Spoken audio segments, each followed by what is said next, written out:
always coming or going somewhere.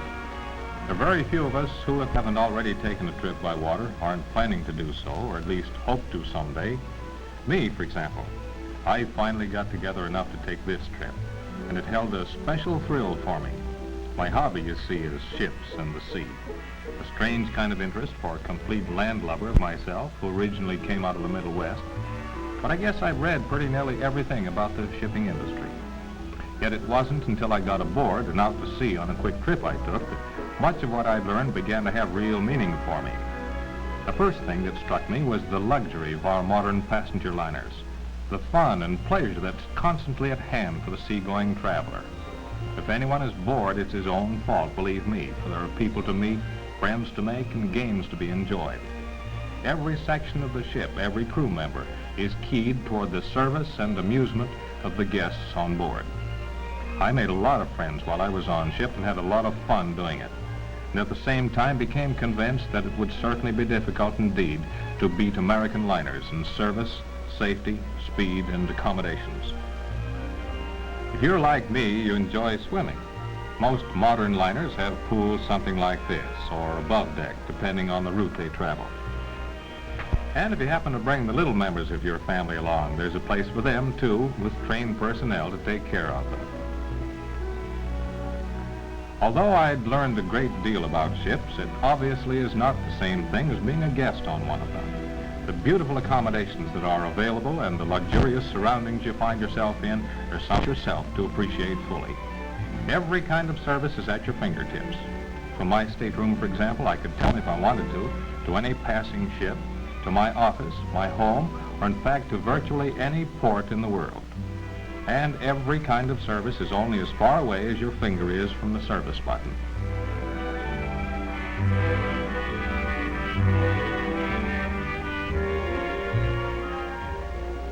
I had a chance to go through the fabulous kitchen, or galley as seamen call it, of the ship I was on. In fact, the purser's department conducts tours all over the ship, and I got a tremendous boot out of it, just as I thoroughly enjoyed the fine meals that were served in the beautifully decorated dining room. The service, I can only say, compares with the finest restaurant I've ever eaten in.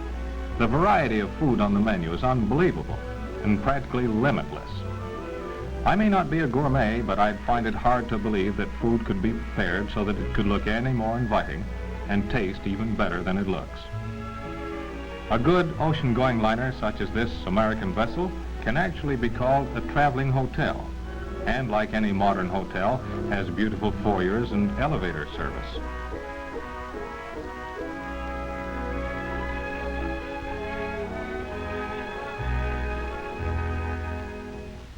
Aboard a ship, there's something doing every evening.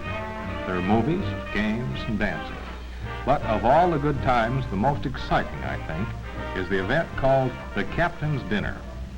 The ship staff extend themselves even more than usual to make this a never-to-be-forgotten night in the memory of the passengers. And that kind of leads me into something else I'd like to emphasize.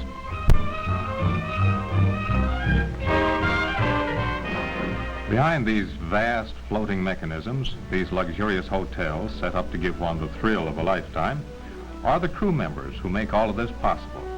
As I think I've already pointed out, everything aboard ship is geared to the comfort and security of the passenger, including a modern hospital. You may be as surprised as I was originally to learn that for every 2 passengers on some of our largest liners, there's a crewman, officer, or engineer. In a ship that carries 2,000 passengers, there's a crew of 1,000. Above decks is a staff highly skilled in the science of navigation, in the use of specialized instruments, and in the handling of a ship to make certain that she travels safely from port to port, no matter where that port may be.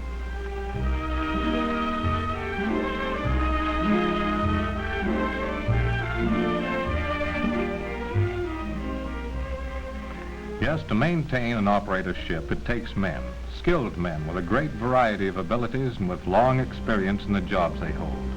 But have you realized that in the past 50 years or more, America has had difficulty in maintaining a merchant marine equal to its size and importance? I don't mean during periods of war or other crises, for then we've always been able to rise to the emergency and meet it squarely. It is the time in between these periods of defending our national security that we Americans seem to lose sight of the significance of a strong merchant marine and the job that it does, in spite of the fact that an adequate merchant marine is vital to the economic welfare, safety, security, and independence of any country such as ours.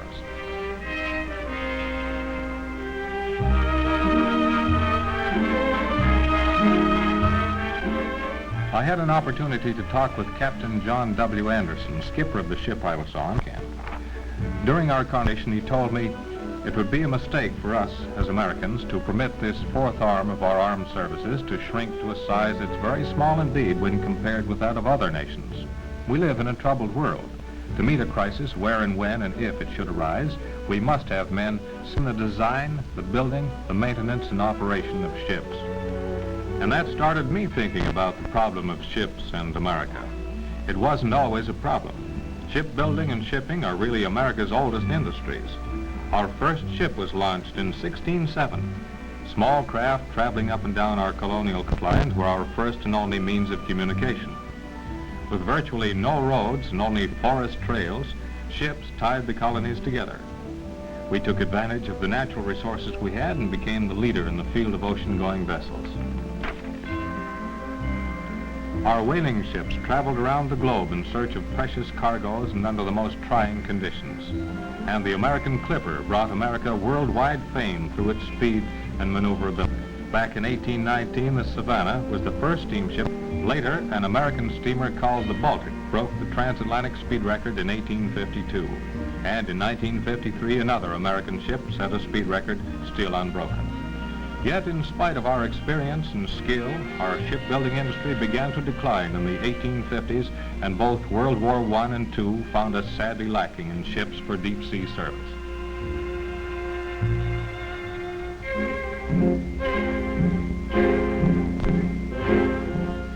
Passenger liners may be the more decorative part of the merchant marine fleet, but freighters, cargo-carrying ships of all kinds are its backbone. Helped by ships such as these, the United States was free to grow to a position to maintain our freedom.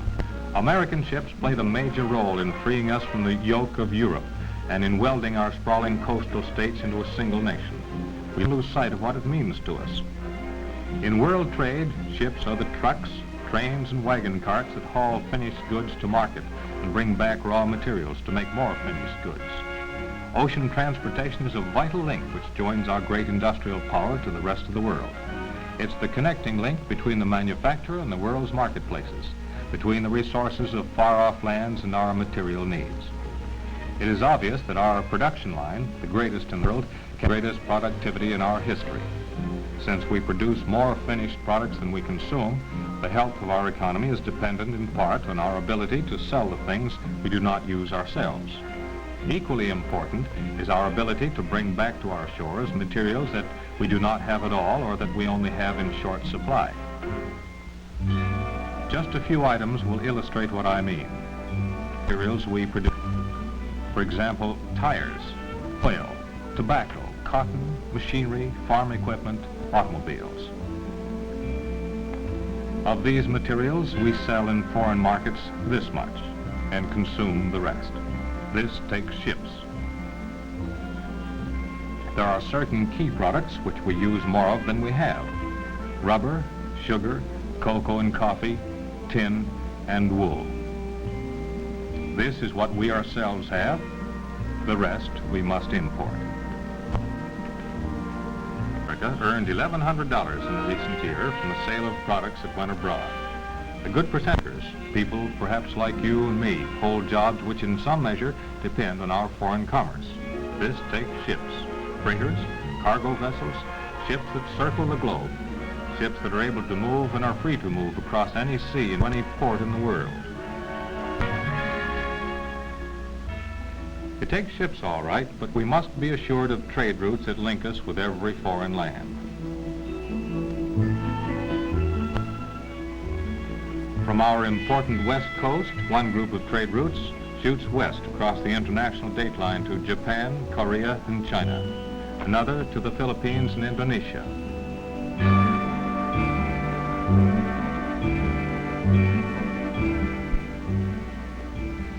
And still another to Hawaii, Australia, and New Zealand. Others of our vital trade routes lead to Caribbean and South American ports where we buy and sell products vital to our national economy.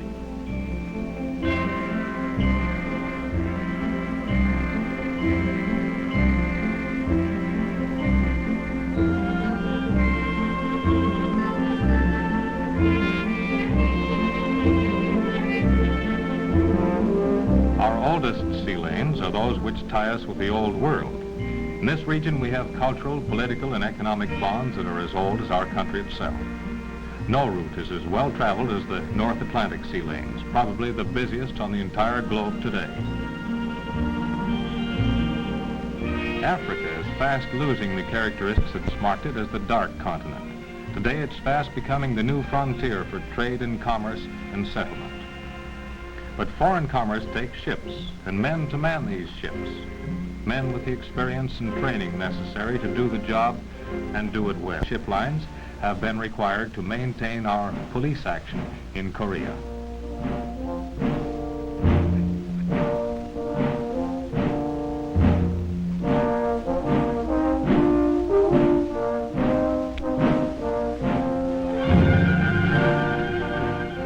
In the event of an emergency, the same ships now hauling our exports to every part of the world will turn to hauling perhaps even more vital commodities and allies wherever they may be. People who may be fighting side by side with us in defense of freedom and security. But people who, as so frequently in the past, must look to us for help in sustaining their efforts. This requires a fleet to carry materials and the manpower working sometimes under the most difficult conditions needed to ensure their safe delivery. If a merchant marine is important in peacetime, it becomes 100 times more important in critical times.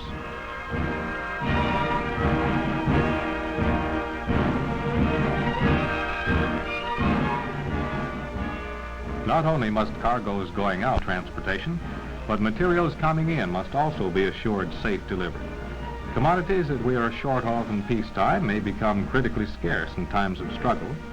Some key industries like steel would quickly die if certain raw materials were not supplied to them in the quantities needed.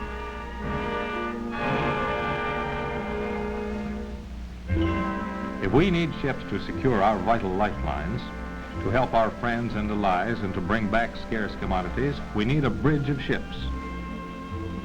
To supply our troops overseas, to supply and refuel our Navy, and do 1,000 other jobs, from acting as mother ships to being hospital ships.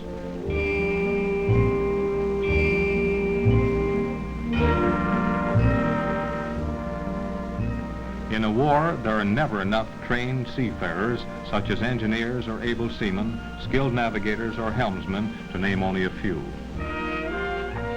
These ships and crewmen can only be drawn from a merchant marine, which includes passenger liners, colliers, cargo ships, tankers, and tramps, to be turned out as the need requires into troop transports, supply ships, fleet oilers, hospital ships, and auxiliaries of all types. In fact, the liner I sailed on is one of the finest potential transports we have. Her swimming could be converted to any number of troop uses. Her decks would bristle with guns. She's an excellent example of the dual purpose of our merchant marine. But ships cannot be built overnight, any more than crack seamen and officers can be trained in a week. It may take several years to construct an ocean liner of any size and equipper. It takes many more years to train a crew. Above all, it takes men cargo. It takes muscles to do the job well, but more important than that, it takes know-how and on-the-job training.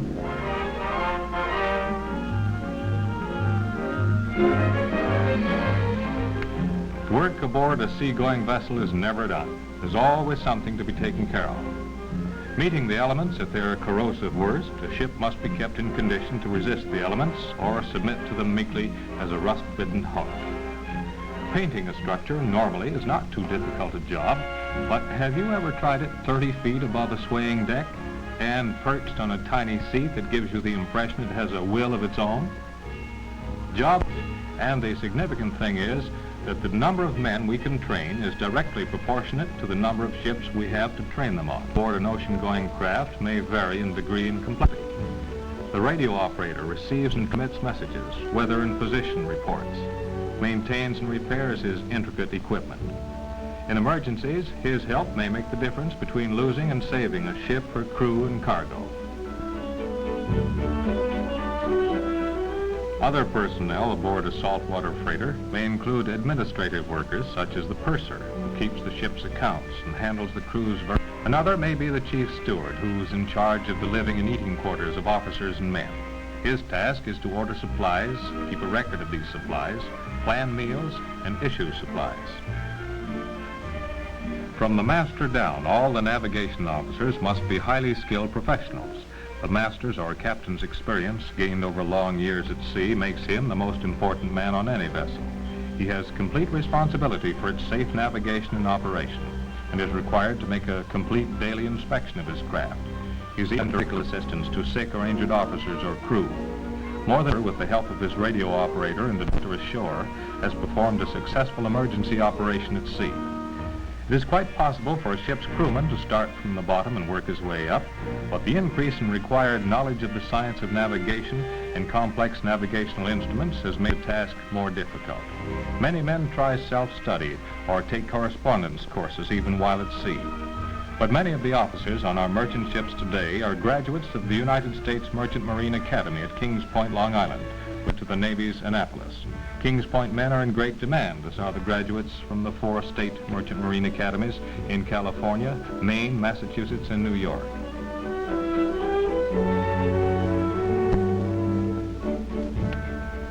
But no matter how a deck officer receives his training in the Merchant Marine, he's expected to know every part of his ship, abilities for her navigation and the protection of her cargo and the people she may be carrying. When you think that some vessels out of American ports travel as much as 12,000 miles to make their destination, the responsibility for a ship and all she carries becomes a heavy one indeed. Obviously, skilled, well-trained personnel cannot be carried topside without having an equally trained complement of men required to maintain the mass of intricate mechanisms that exist below decks. These men and their machinery make the ship a living, moving thing. Engineers aboard a vessel are responsible for all the power. A ship serves no purpose if she does not move as rapidly as possible from port to port. In bad weather, her security and the security of all aboard may depend on her through the waves and storm. The part played by engineers calls for men with a great deal of training and with many skills.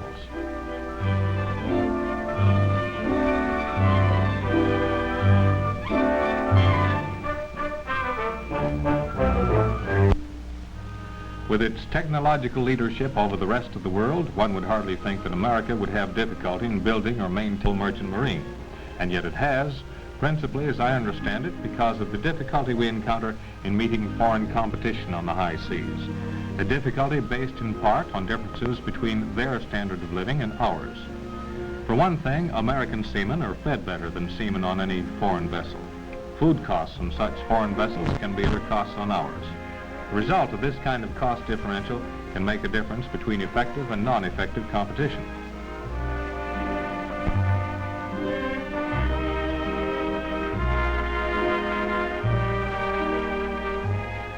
Our merchant seamen live better. Their quarters are more comfortable, more adequate than those on foreign vessels. On American ships, the crew's recreational facilities excel the best to be found on those of their foreign counterparts. More simply put, perhaps it means the way of life. The high standard of living we enjoy in our country extends out to sea, and as might be expected, is reflected in the way the men who work our ships live. It's not surprising, then, that American freighters, who charge the same rates as foreign ships, find it difficult to meet foreign competition. Everything are higher because our production and our labor are higher. An American seaman earns 3 to 6 times more than his foreign competitor. Although all cargo carriers face foreign competition, certain services, because of their routes or because of the specialized nature of their cargoes, have generally grown and prospered. While oil tankers are perhaps the largest and best known of this group, there are others such as molasses carriers, propane gas, and even specially designed wine carriers. And there are still other specially equipped ships to carry refrigerated cargoes, notably bananas. Oil tankers prosper, for example, because they transport a guaranteed cargo to a guaranteed market. However, where competition is great, where neither the cargo nor the market is guaranteed, the sailing can become very rough. All this makes quite a competitive problem for American ship owners. Not only are they forced to compete on the high seas with foreign owners whose operating costs are less because their living standards are lower, but also compelled to pay higher shipbuilding costs initially for the same reason. Minds both in and out of the shipbuilding industry have long sought answers to this question. Our government has recognized through the use of government funds to assist American shipping. This assistance is in the form of equality payments made to equalize the difference between American and foreign building and operating costs, and put American ships on a competitive basis. During the first 10 years of this system, more than half of all the operating payments made to shipping went back into the United States Treasury, simply because a number of steamship companies were able to show a good enough profit so that they could repay all or part of what the government had paid them. Perhaps a system of equality payments is not ideal, but to my knowledge, it is the best solution so far advanced from setting entirely on our merchant marine to keep our flag proudly waving in every port around the globe. For we must have a merchant marine adequate to supply our outposts that help us secure our independence and freedom. Outposts such as this one on the Azores and others placed in various strategic spots around the world. As we know, a merchant marine means ships and men to man and operate the ships with skills that often take years of on-the-job training to develop. If we do not have ships in peacetime, where do seafaring men get this necessary and seamen? Where do we get the manpower needed to run these ships? In the past, during periods of crises, we've been fortunate in the fact that we've had as allies maritime nations who were able to provide us with the time needed to build up a merchant marine adequate to meet the emergency.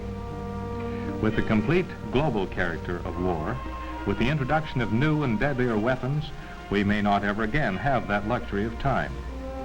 With sufficient merchant ships, we may, if the time arises, keep the grisly shadow of war away from our shores.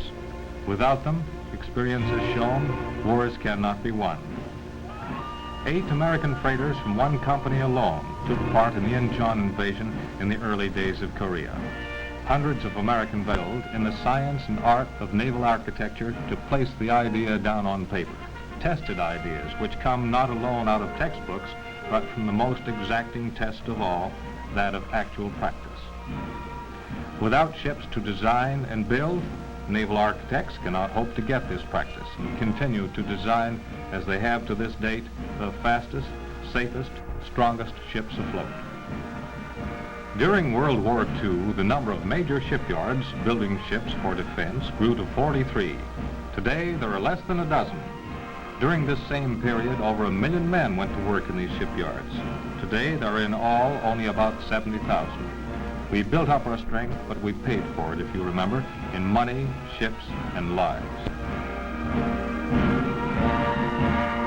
We need men to design ships, to build them, and to operate under any conditions, peace or war, over the 7 seas.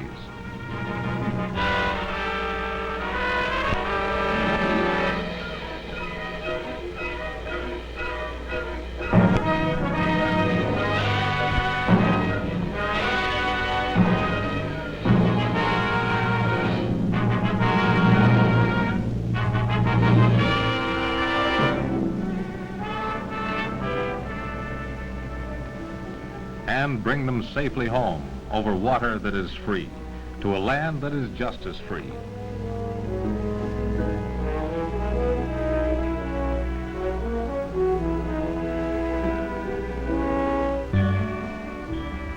We have a long, proud history as a shipping nation. It has always been and still is one of our largest in the goods we manufacture to every section of the earth. Bringing back to our shores materials we need. Training our men, equipping a pool of labor for the job of administering and operating our ships,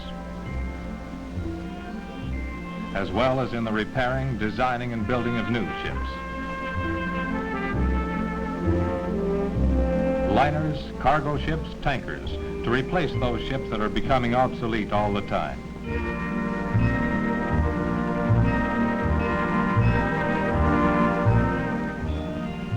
And to ensure to us a merchant fleet equal to any task it ever may be asked to undertake.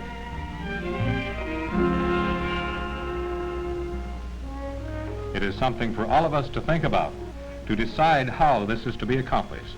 For prepared people are a strong people, and a people who cannot be taken by surprise. For as President Eisenhower has said, America's industrial prosperity and military security demand that we maintain a privately operated merchant marine adequate in size and of modern design to ensure that our lines of supply for either peace or war will be safe. I consider the merchant marine to be our fourth arm of defense and vital to the stability and expansion of our foreign trade.